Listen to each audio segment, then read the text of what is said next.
Nos pontos internos a esse capacitor esférico, eu tenho no capacitor esférico duas armaduras, né?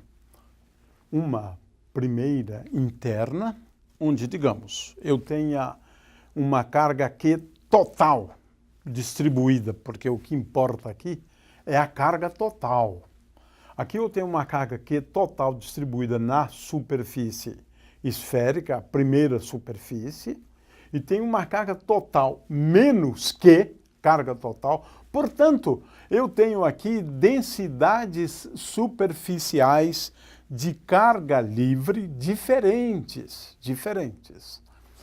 Nesta primeira aqui, se o raio desta esfera é R, então a densidade de cargas aqui da primeira, podemos chamar sigma mais, é igual a Q sobre 4π vezes R ao quadrado. Aqui eu tenho uma distribuição de cargas sigma menos, que é igual a menos Q sobre 4π vezes o raio desta segunda esfera ao quadrado. Eu tenho, portanto, cargas distribuídas uniformemente, mas não com a mesma densidade. É a carga total que é igual. Muito bem. E agora eu tenho dielétrico preenchendo uma região compreendida entre duas superfícies esféricas de raio R1 e R2. Tenho, portanto, grosso modo, eu tenho três regiões. Aquela região onde R está entre este valor de R e este outro. Uma região 2 e, finalmente, uma região 3. Né? Ora, a pergunta primeira e a mais fácil de calcular, né, é qual é o vetor D. Determine o vetor D. O vetor D, ele é um campo sempre radial, e podemos então escrever como sendo igual a dr vezes R sobre R, e isso faz com que agora a gente possa determinar o vetor D utilizando o teorema de Gauss, ou seja, o fluxo do vetor D através de uma superfície que tomamos como sendo esférica, né? E uma superfície fechada, uma superfície esférica é fechada, D escalar ds é igual à soma das cargas. A soma das cargas. É bom sempre a gente colocar assim, é igual à soma das cargas. Né? É assim que se determina o vetor D. Ora, por conta de considerarmos superfícies esféricas, por exemplo, eu posso considerar esta superfície esférica aqui para determinar o vetor D nos pontos da região 1, 2 e 3, porque o D é o mesmo. O D, você simplesmente ignora o dielétrico. Leva em conta só as cargas livres. Né? Consequentemente, eu posso escrever que na região 1, mas a mesma coisa vale para a região 2 ou 3, né? Mas vamos considerar primeiramente na região 1, mas o valor é o mesmo. Eu tenho que D, né, R, esse dr, vezes 4π vezes R ao quadrado, 4π vezes R ao quadrado é a superfície, é a área dessa superfície gaussiana aqui, a uma distância que eu estou chamando ali de R, Então, dr vezes 4πr ao quadrado é igual à soma das cargas. Mas eu tenho uma carga Q total distribuída aqui, portanto, igual à carga total naquela placa ou na armadura interna do capacitor esférico. Portanto, dr é igual a Q sobre 4π vezes r ao quadrado. Consequentemente, se eu considerar em qualquer uma das demais regiões, como eu levo em conta só as cargas livres, então D é o mesmo para todas as regiões. Consequentemente, eu posso escrever que D1 é igual a D2, é igual a D3. D fora, mas fora a soma das cargas é igual a zero, porque eu tenho uma carga Q aqui e uma carga menos Q. Portanto, fora D é igual a zero. Para os pontos externos a esse capacitor, porque se eu considerar uma superfície gaussiana, esta, por exemplo, aqui, fora, essa superfície gaussiana, ela tem uma carga total livre no interior dela igual a zero. Portanto, D é igual a zero. Fora D é igual a zero. E podemos escrever, portanto, independentemente da região, desde que seja interna, né? Estou falando dessas três regiões aqui, né?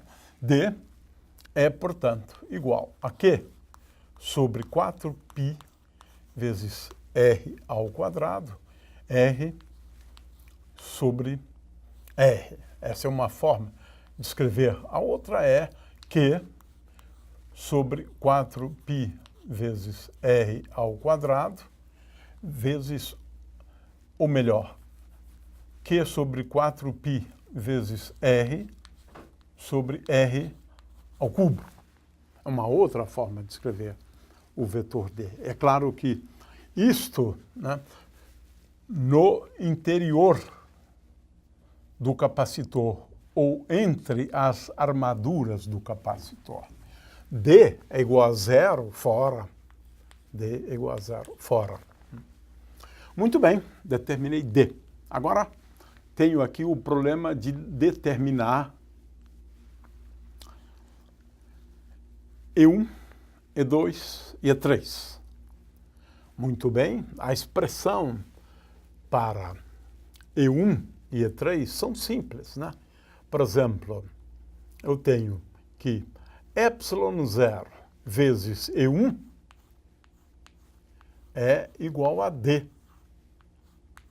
Semelhante a essa, ou seja, ε0 vezes E3 é igual a D. Ora, daqui eu posso inferir, né, que E1, eu não vou escrever E1 igual a E3, porque eu estou falando de regiões diferentes, né? Então, não é verdade que E1 seja igual a E, mas as expressões são as mesmas, né? Então, E1 é igual a Q sobre 4π ε0 vezes R sobre R ao cubo. E3, em nenhum ponto, é igual a E1 em módulo, mas a expressão para E3, porque eu estou falando de regiões diferentes, né? Mas a expressão para E3 é semelhante a esta aqui. Ou seja, E3 é igual a Q sobre 4π ε0 R sobre R ao cubo. Lembrando que aqui eu estou falando de valores de R, onde R é maior do que R, e aqui R é menor do que R1. Aqui eu estou falando de uma outra região. Mas as expressões são as mesmas, a forma é a mesma. E com respeito a E2? Bom, E2 é diferente, porque E2, epsilon vezes E2, é igual a D. Portanto, E2 tem uma forma semelhante a essa aqui, eu estou falando de uma outra região, né? E2 de R é igual a Q sobre 4π vezes epsilon Q sobre 4π vezes epsilon vezes R sobre R ao cubo. Lembrando que essa expressão vale para R1, né, maior do que R e R menor do que R2. Ou seja, para valores de R compreendidos entre R1 e R2. R maior do que R1 e R menor do que R2. Portanto, esta expressão para o campo elétrico no interior do dielétrico. Novamente, o que se verifica aqui é que o campo elétrico se reduz por um fator K do valor do campo elétrico quando nós retiramos o dielétrico. Portanto, Q sobre 4π epsilon 0 vezes R sobre R ao cubo. Finalmente, devemos determinar o vetor de polarização, né? Ora, é fácil verificar, não vou fazer a continha, porque é muito simples, né? Mas é óbvio que não tem polarização aqui nem aqui, né? Mas também posso fazer isso, utilizando a definição, né? Ou seja, eu tenho aqui D é igual a epsilon 0 vezes E, mais P, e, portanto, eu tenho aqui P, isso é a expressão geral, é igual a epsilon menos epsilon 0 vezes E, porque eu passei epsilon 0 E para cá e utilizei D igual a epsilon menos epsilon 0. Ou seja, P1 na região 1, epsilon é igual a epsilon 0, P1 é igual a 0. Na região 3, P3 é igual a 0. Finalmente, na região 2, isso não ocorre, né? A polarização, né, é tal que P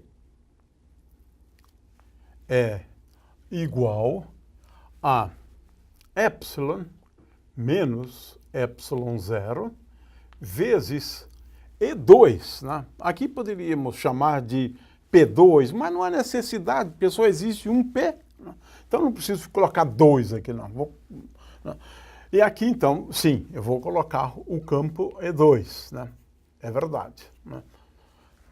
Mas eu tenho aqui a expressão para o campo E2 e tenho a seguinte expressão. O campo E2 é igual, portanto, é igual a epsilon menos epsilon 0 dividido por epsilon, vezes agora Q sobre 4π,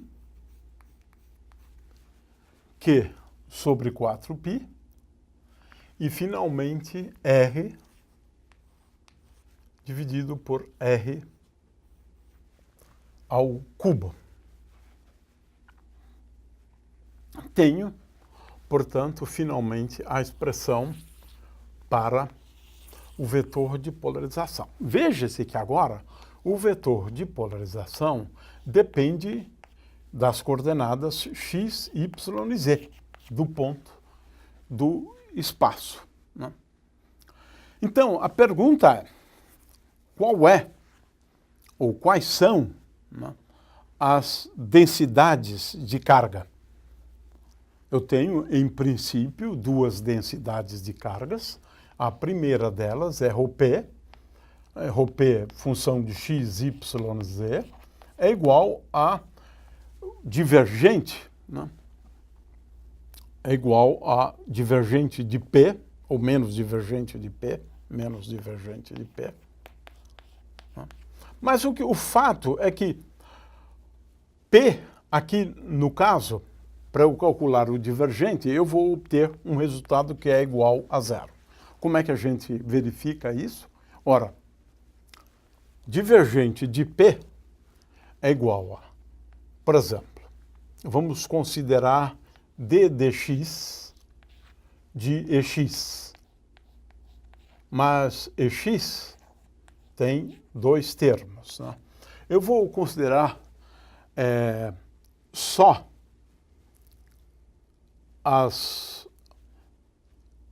esse termo em R sobre R ao cubo, né? Bom, tanto eu posso considerar x quanto considerar em relação a px. Então vamos considerar d dx px, né? Ora, d dx px é igual a d dx de epsilon menos epsilon zero sobre epsilon vezes q sobre 4π, e aqui eu tenho r sobre r ao cubo. A componente x de r sobre r ao cubo, mas a componente x de r sobre r ao cubo é simplesmente x sobre r ao cubo.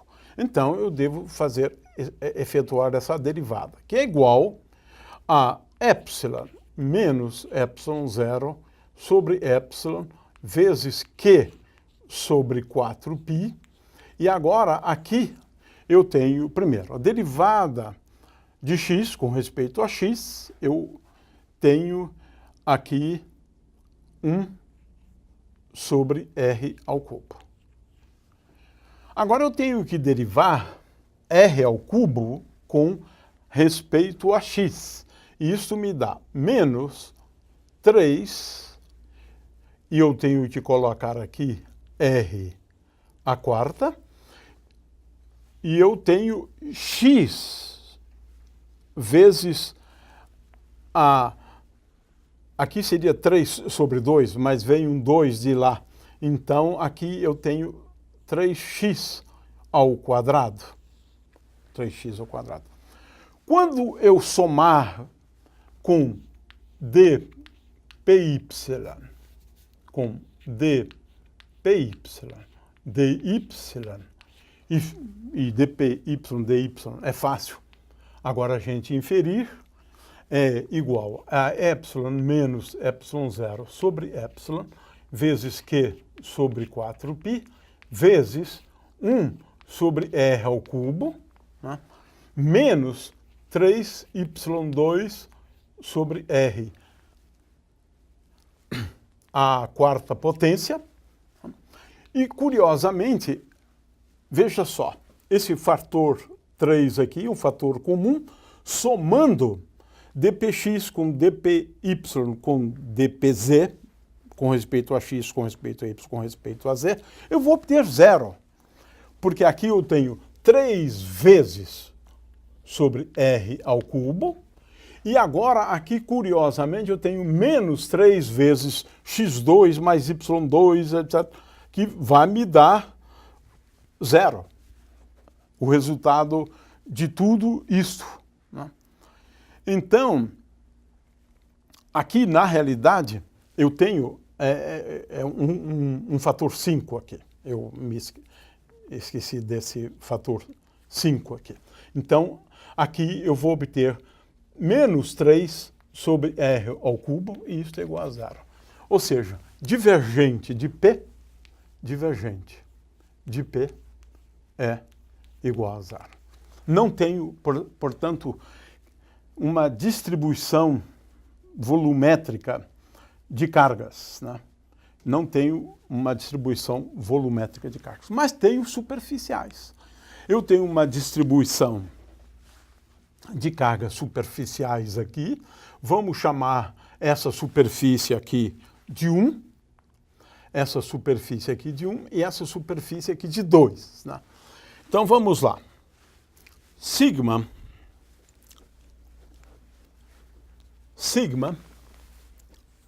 1 é igual a P, que eu só tenho, na verdade, P. Nessa superfície, eu devo levar em conta o vetor N1, que é normal a essa superfície, e sigma 2 é igual a P escalar N2. Tá? Ora, quem é N1? N1, para essa superfície, N1 é igual a R sobre R. N1 é igual a R sobre R. É um versor, né, perpendicular a essa superfície. Portanto, aqui eu tenho a seguinte situação. Né? Sigma 1 é igual a P, que é epsilon, menos epsilon 0 sobre epsilon, vezes Q sobre 4π, Q sobre 4π, e agora aqui eu tenho 1 sobre R ao quadrado, mas esse R ao quadrado nesta superfície é igual a R2. Então aqui eu tenho R2 ao quadrado. Porque, veja que aqui eu tenho R sobre R, 1 sobre R2. Portanto, eu tenho aqui esta densidade de cargas, que é dada por esta expressão. Sigma 2, naquela segunda superfície, N2, no entanto, vamos determinar N2, N2 é menos R sobre R. Consequentemente, eu tenho aqui um sinal negativo, portanto, eu tenho menos epsilon 0, dividido por epsilon. Dividido por quê? E agora, 1 sobre 4π, 1 sobre 4π, mas aqui, ao invés de R2, esta superfície tem R igual a R1, é a superfície interna, R1 ao quadrado. Né? Ou seja, sigma 1 é igual a epsilon menos epsilon 0 dividido por epsilon. É uma distribuição de cargas de polarização positiva, né? mais, ou melhor, vezes, Q sobre 4π R2 ao quadrado. Isso aqui me representa uma densidade superficial de cargas de polarização, que poderíamos chamar de sigma 2. Mas vamos, por enquanto, manter assim, porque eu acho que é melhor. Né? Finalmente, sigma 2 é igual a menos epsilon 0 sobre epsilon vezes Q sobre 4π vezes R1 ao quadrado. Lembrando que R1 ao quadrado é menor do que R2 ao quadrado. A conclusão é a seguinte. E sobre as cargas de polarização? O que eu posso dizer? Agora a coisa é um pouco mais sofisticada. Porque a carga de polarização sobre a superfície 1 é igual a σ1 vezes 4π vezes R2 ao quadrado. Eu tenho aqui σ1. Portanto, essa carga total de polarização é igual a epsilon menos ε0 dividido por epsilon vezes Q. Vezes Q. Olha só que coisa curiosa. Vezes Q. E a carga de polarização da superfície 2 é igual a σ2 vezes 4π R2 ao quadrado, que é igual a menos epsilon menos ε0 dividido por epsilon vezes Q. Olha só que coisa curiosa. Somando, claro, é o que a gente esperava. Somando as duas cargas, eu tenho que P1 mais QP2 é igual a zero. É um resultado que era de se esperar. E agora vamos também a uma análise curiosa, né? Estas cargas aqui sobre a superfície 1, em primeiro lugar, são cargas positivas. Sim, é isso que eu esperaria. Cargas positivas. Aqui eu tenho cargas negativas, né? Então nessa superfície 1 eu tenho cargas positivas. Nesta superfície 2, eu tenho cargas negativas. Mas cargas negativas com uma densidade maior em módulo. Veja, aqui eu tenho muito mais carga, né, por unidade de área. De forma que a carga total é a mesma em módulo. Foi o que nós verificamos lá. Então, aqui, as cargas são distribuídas com uma densidade maior, claro que estou falando em módulo, e aqui as cargas são distribuídas com uma densidade menor do que aqui. A carga total de polarização, como vimos, e checamos aqui, né, explicitamente, a carga total de polarização, né, é igual a zero. Né? É claro que agora a gente, em princípio, né, nós poderíamos considerar, né, a carga total, né, que é igual à carga de polarização na superfície, digamos, na superfície 2, né? Se eu considerar a carga total, que eu estou chamando de carga total agora, veja bem, é a carga da superfície 2 mais a carga da armadura externa, ou melhor, da armadura interna, né? Isso é igual a quê? Mais a carga de polarização na superfície 2, e não é difícil verificar que esta carga é igual a Q sobre K.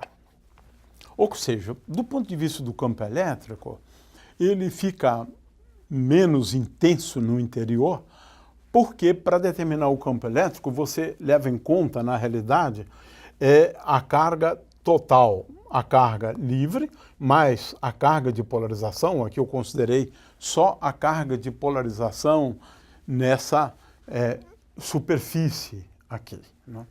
O fato é que é fácil entender por que o campo decresce por um fator 1 sobre K quando você tem um meio dielétrico ao invés de ter, por exemplo, o ar ou o vácuo.